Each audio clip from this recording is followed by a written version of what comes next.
To sync call vibration with your ringtone on Samsung Galaxy S24 Ultra, you have to set sync with ringtone as your call vibration pattern. You can do so from the phone app and from the phone setting menu.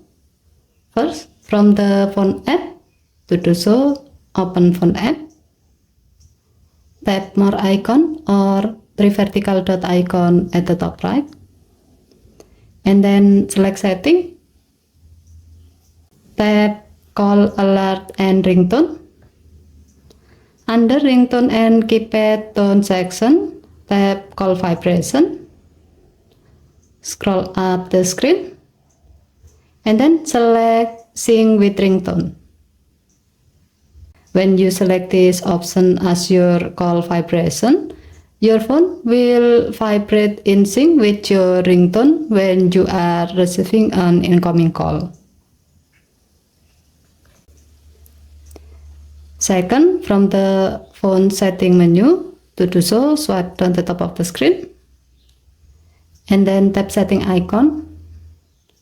Scroll down the screen to find sound and vibration. Tap sound and vibration.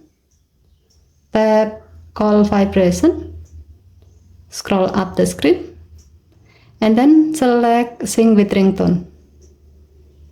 When you select this option as your call vibration, your phone will vibrate in sync with your ringtone when you are receiving an incoming call.